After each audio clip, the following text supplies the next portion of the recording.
পথত তীব্ৰবেগী বাহনে ইজনৰ পিছত সিজন পথচাৰীক মহতিয়াই লৈ গৈছে আৰু নিচাসক্ত উন্মাদ চালকে বিভৎসভাৱে চিৎকাৰ কৰি গৈছে আকৌ এবাৰ আৰু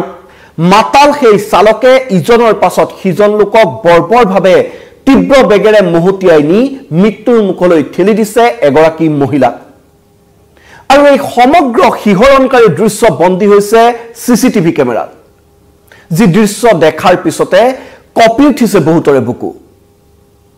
নমস্কাৰ মই মৃদু পৱনে স্বাগতম জনাইছো নিউজ 18 অসম নৰ্থ ইষ্টৰ ডিজিটেল লাইভলৈ আৰু লৈ আহিছো এটা অতি চাঞ্চল্যকৰ আৰু এটা অতি উদ্বেগজনক খবৰ নিখা ৰাজপথত ধনীৰ এজন দুলালে নিচাসক্ত হৈ কিদৰে সাধাৰণ লোকৰ ওপৰত চলালে চৰম অত্যাচাৰ কিদৰে নিখা ৰাজপথত বিলাসী গাড়ী লৈ তীব্ৰ বেগেৰে চলাই এই নিচাসক্ত যুৱকে অটপালি চলালে সেই দৃশ্য ইতিমধ্যে সিসি কেমেৰাত বন্দী হৈছে আৰু এই ঘটনাটো হৈছে গুজৰাটৰ ৰাজপথত এগৰাকী মহিলাক প্ৰথমতে খুন্দিয়ালে আৰু খুন্দিয়াই তাৰ পিছত পুনৰ মহিলাৰ গাৰ পৰে গাড়ী চলাই লৈ গল আৰু তাৰ সমান্তৰালকৈ সেই নিচাসক্ত চালকৰ বিভৎস চিৎকাৰ আকৌ এবাৰ তেওঁলোকে তেনেদৰে যেন বাৰে সাধাৰণ মানুহৰ ওপৰে গাড়ী চলাই এক আখৰিক বন্য উল্লাস লাভ কৰিছিল সেই মুহূৰ্তত যি ঘটনাৰ সমগ্ৰ দৃশ্য সিসি কেমেৰাত বন্দী হৈছে আৰু সেই দৃশ্য দেখা মাত্ৰকে এতিয়া বুকু কপি উঠিছে সচেতন প্ৰতিজন লোকৰ আৰু নিচাসক্ত হৈ কিমান নিচ আৰু নৃশংস কাণ্ড মানুহে সংঘটিত কৰিব পাৰে তাৰ যেন এক নতুন নজিৰ গঢ়িলে গুজৰাটৰ এই ঘটনাত গুজৰাটৰ এই যুৱকজনে কিদৰে নিচাসক্ত হৈ তীব্ৰ বেগেৰে এখন কোলা ৰঙৰ বাহন চলাই ইজনৰ পিছত সিজন লোকক মহতিয়াই লৈ যায় আৰু তাৰ পিছত স্কুটি চলাই আহি থকা এগৰাকী মহিলাকো তেওঁলোকে তেনেদৰে মহতিয়াই নিয়ে আৰু ফলত বহু দূৰত চিটিকি পৰে স্কুটি আৰোহী মহিলাগৰাকী আৰু মুহূৰ্ততে সেই স্থানতে মৃত্যু হয় মহিলাগৰাকীৰ তাৰ সমান্তৰালকৈ আন কেইবাজনো লোক এই উদণ্ড চালকৰ অটপালিৰ ফলত গুৰুতৰভাৱে আহত হ'বলগীয়া হৈছে তেওঁলোক বৰ্তমান চিকিৎসাধীন হৈ আছে চিকিৎসালয়ত জীৱন মৃত্যুৰে যুঁজি আছে আৰু এই ঘটনাই কিন্তু সকলোকে পুনৰ এবাৰ ভবাই তুলিছে যে কি হ'বলৈ গৈ আছে আমাৰ সমাজখনত গুজৰাটৰ বদোদৰাৰ কাৰেলিবাগৰ ৰাজপথত এজন মাতাল যুৱকে এইদৰে চলালে অটপালি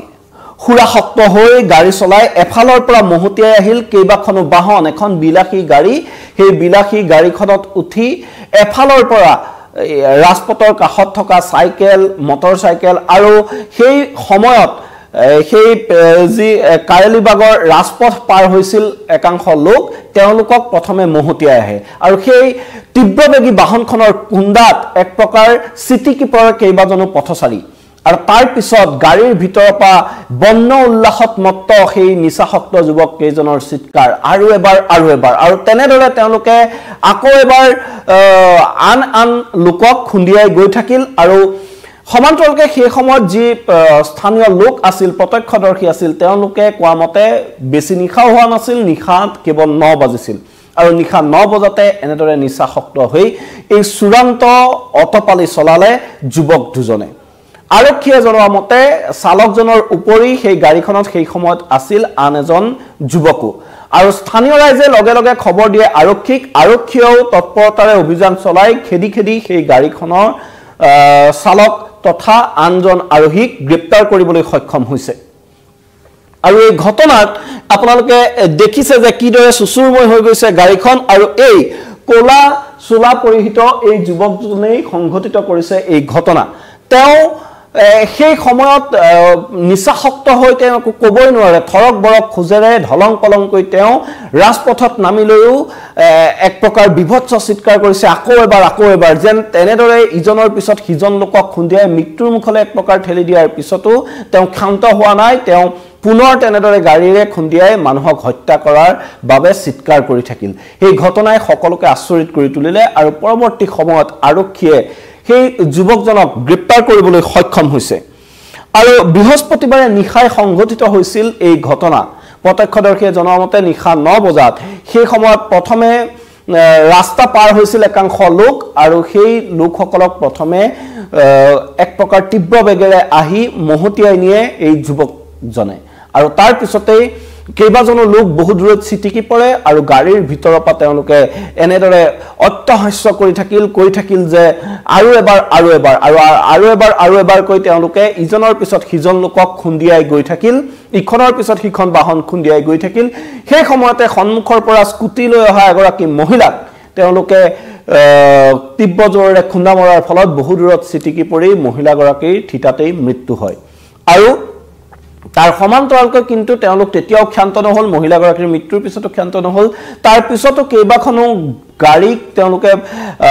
মটৰ চাইকেল তেওঁলোকে মহতিয়াই লৈ যায় আৰু অৱশেষত আৰক্ষীয়ে তেওঁলোকক কৰায়ত্ব কৰিবলৈ সক্ষম হৈছে আৰু এই উদণ্ড যুৱক কেইজনৰ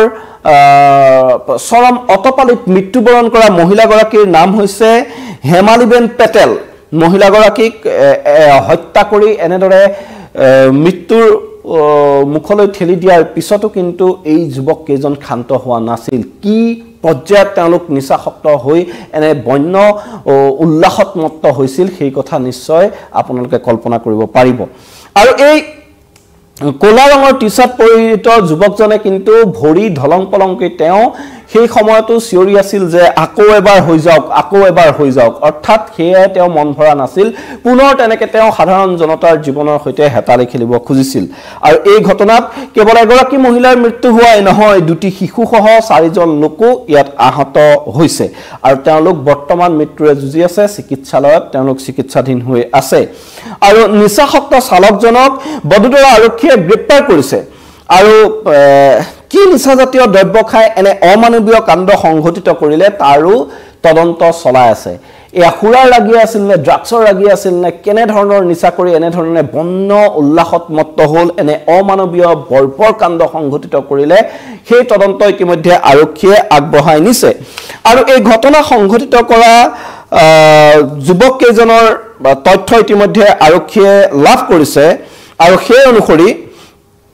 যে দুইজন আইনৰ ছাত্ৰ আছিল এই যুৱক দুজন আইনৰ ছাত্ৰ আছিল আৰু এজন ব্যক্তিৰ এজনৰ ঘৰ উত্তৰ প্ৰদেশত তেওঁ আইনৰ অধ্যয়ন কৰি আছিল সেইভাবে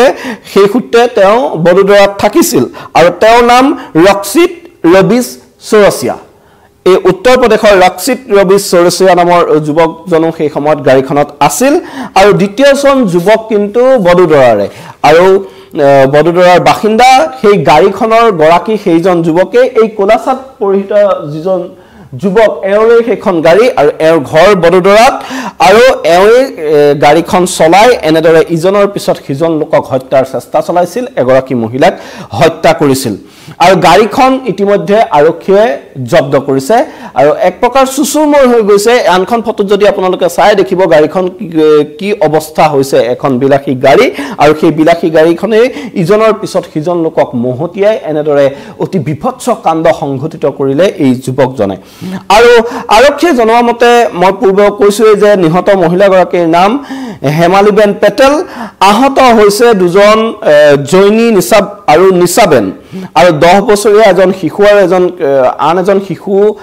এই ঘটনাত আহত হৈছে আৰক্ষী সূত্ৰই জনোৱা মতে আহত দুজন লোকৰ এতিয়ালৈকে পৰিচয় উদ্ধাৰ হোৱা নাই তেওঁলোক কোন আছিল তেওঁলোক ক'ৰ পৰা আহিছিল তেওঁলোকৰ পৰিচয় এতিয়ালৈকে উদ্ধাৰ হোৱা নাই কিন্তু এই ঘটনাই এতিয়া সকলোৰে মন মগজু এক প্ৰকাৰ কপাই গৈছে কিদৰে নিখাৰ ৰাজপথত এনে একাংশ ধনীৰ দুলালৰ অতপালিৰ বাবে সাধাৰণ লোক এতিয়া নিৰাপত্তাহীন হ'বলগীয়া হৈছে সেই ঘটনাই পুনৰ এবাৰ সকলোকে ভবাই তুলিছে সিসিটিভিৰ দৃশ্য আমি আপোনালোকক সম্পাদনা নকৰাকে দেখুৱাব নোৱাৰো বিভিন্ন সামাজিক মাধ্যমৰ প্ৰটোকলৰ বাবে আমি আপোনালোকক সেই দৃশ্য দেখুৱাব পৰা নাই কি ধৰণৰ এক বিভৎস দৃশ্য কেনেদৰে ইজনৰ পিছত সিজন লোকৰ প্ৰাণ লবলৈ উত্ৰাৱল হৈ পৰিছে এই যুৱকজনে কিদৰে নিখা ইজনৰ পিছত সিজন লোকক খুন্দিয়াই মৃত্যুৰ মুখলৈ ঠেলি দিয়াৰ পিছতো এগৰাকী মহিলাক হত্যা কৰাৰ পিছত তেওঁ মন ভৰা নাছিল কি ধৰণৰ নিচা কৰিছিল অতিকে আশ্চৰ্যকৰ এক প্ৰকাৰ বন্য উল্লাসত মত্ত হৈ তেওঁ অতি অমানৱীয়ভাৱে ইজনৰ পিছত সিজন লোকক হত্যা কৰাৰ পিছতো কিন্তু তেওঁ মন ভৰা নাছিল আকৌ এবাৰ তেনেদৰে তেওঁ আন এজনক হত্যা কৰিবলৈ তেওঁ উদ্যত হৈছিল কিন্তু এই কেইজন লোক এই যুৱকজনৰ শিকাৰ হোৱাৰ পিছতে আৰক্ষীয়ে তৎপৰতাৰে গ্ৰেপ্তাৰ কৰিবলৈ সক্ষম হৈছে ইতিমধ্যে আৰক্ষীয়ে সোধা পোছা চলাই আছে এই যুৱকজনক তাৰ সমান্তৰালকৈ কি ধৰণৰ নিচা সেৱন কৰি এনে ধৰণৰ অমানৱীয় ঘটনা সংঘটিত কৰিলে তাৰো তদন্ত অব্যাহত ৰাখিছে আৰু এই ঘটনাৰ আসল মোটিভটো কি আছিল নিচাসক্ত হৈ জানো এনেদৰে মানুহক হত্যা কৰিব পাৰে নিচাসক্ত হৈ জানো এনেদৰে উন্মাদ হৈ ইজনৰ পিছত সিজন লোকক হত্যা কৰি যাব পাৰে হত্যাৰ চেষ্টা চলাই যাব পাৰে সেই ঘটনাৰ মোটিভ সন্দৰ্ভত ইতিমধ্যে আৰক্ষীয়ে তদন্ত আগবঢ়াইছে যদিও এই মুহূৰ্তলৈকে ঘটনাৰ মূল মোটিভ পোহৰলৈ অহা নাই কিয় এই যুৱকজনে এনেদৰে অতি বৰ্বৰ কাণ্ড সংঘটিত কৰিলে এগৰাকী মহিলাক হত্যা কৰিলে তেওঁৰ প্ৰাণ ললে তাৰ সমান্তৰালকৈ আন 4জন লোকক তেওঁ মৃত্যুৰ মুখলৈ দুটি শিশুসহ 6জন মুঠ আন দুটি শিশুসহ আন 4জন লোকক মৃত্যুৰ মুখলৈ এক প্ৰকাৰ ঠেলি দিয়াৰ চেষ্টা চলালে ইয়াৰ আৰত যুৱকজনৰ উদ্দেশ্য কি আছিল নিচাৰ একমাত্ৰ কাৰণ নে আন কিবা কাৰণ আছে এই ঘটনাৰ আৰত তাৰ তদন্ত ইতিমধ্যে বডোদৰা আৰক্ষীয়ে চলাই গৈছে কিন্তু গুজৰাটৰ এই ঘটনাই এতিয়া সমগ্ৰ দেশতে তীব্ৰ চাঞ্চল্যৰ সৃষ্টি কৰিছে যিয়ে এই ভিডিঅ দেখিছে সকলোৱে একেমুখে গৰিহণা দিছে আৰু এই যুৱকজনক কঠোৰৰ পৰা কঠোৰতম শাস্তি প্ৰদান কৰাৰ দাবী উত্থাপন কৰিছে এই মুহূৰ্তত মই নিউজ 18 অসম নৰ্থ ইষ্টৰ ডিজিটেল লাইভৰ পৰা বিদায় লৈছো ধন্যবাদ জনাইছো